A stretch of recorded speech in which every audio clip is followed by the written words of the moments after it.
Thank you, Chairman. The committee has heard me talk about the information stonewall at the FBI and the DOJ before. I want to note today that the tone has changed in the new administration. It is much improved. The flow has not. And while I appreciate the improvement in tone, oversight isn't done through better tone. It's done through an information flow that allows us access to the documents that we need.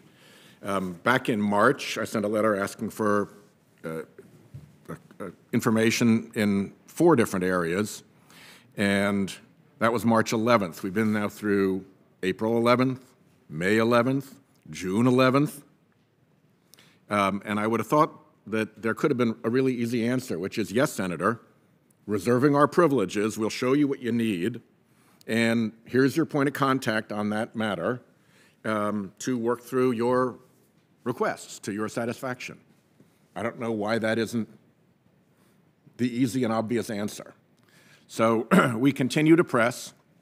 I have meetings coming up that may provide a resolution to this, but I want to continue to flag that there is something going on over there that looks an awful lot like a formal policy not to answer our questions. We lived through that in the last administration, in which a lot of questions from both sides weren't answered unless you got into the special partisan fast lane through which the FBI delivered information to the committee. But if you weren't in the fast lane, you got absolutely nothing. So not only was the policy, at least as to the FBI, wrong in terms of a stonewall, it also had its own exception when it wanted us to get the information, when it thought it would be beneficial to the Trump administration. And that's the worst of all possible worlds.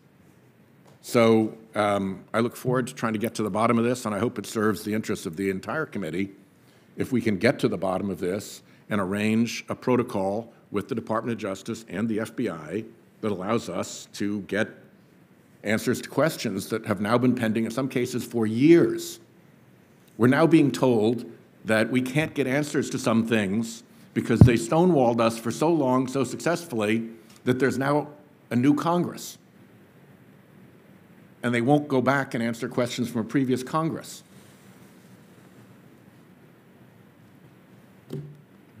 That doesn't seem like a really good way to go about doing business. And that basically says we can stonewall you for 2 years and you got to start from scratch. That's no way to do business, and I'm not going to tolerate it. And we're going to have to come to a proper resolution of this so that the oversight capacity of all of us as senators is not completely blunted by blockades in the executive branch. Thank you, Senator. Any other? Mr. President, Senator Mr. Grassley. Chairman? Of course. I hope that Senator from Rhode Island is correct that there is a new willingness to help answer, but I've been trying to get a phone call with the Attorney General for more than a month now, and all I want to do is get an update on my request for information answers to letters, and particularly because we might get an answer to a letter, but we never get any of the documents we want.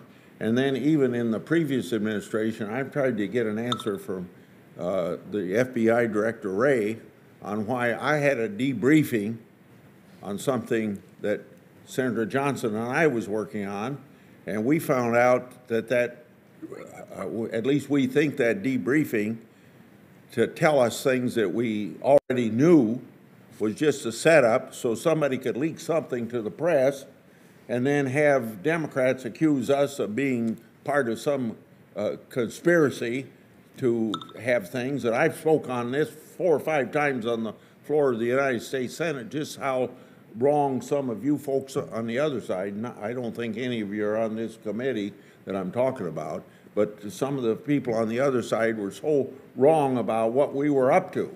And I want Ray to give us an answer to that. And so I don't know whether I'm having problems greater than you are having, probably not, but it just irritates me that all of these people come here and tell us when they're confirmed that they're going to answer our phone calls, answer our letters, give us what we need, and then they never do it. I tell everybody that comes to my office for a nominee, instead of saying yes, you ought to say maybe, and then you'd be honest. Senator Grassley and Senator Whitehouse, I think you raised legitimate concerns, and I'd suggest that instead of waiting for emails or letters to clear, we get to the bottom of this. Let's agree sometime before we leave next week.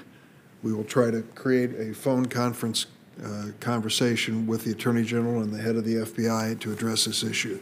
You both have raised it repeatedly, and I think it deserves our attention as a committee.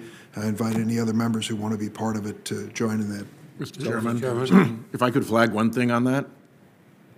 I raised this enough, and I think with enough merit, during the last Congress that then Chairman Graham called the Deputy Attorney General into his office with me to go through my pending list of requests. And Deputy Attorney General Rosen, who then became Acting Attorney General Rosen, we got a very high-level meeting. And he made all the right noises about how we're going to try to do better, and it was in front of the chairman of this committee of his own party. And you know what the actual upshot was in terms of production? Precisely. The distinguished senior senator from Iowa has nailed it. So it's not enough just to have them in to make happy noises to us. Something is going on over there by way of a persistent blockade of information, and we got to break through it.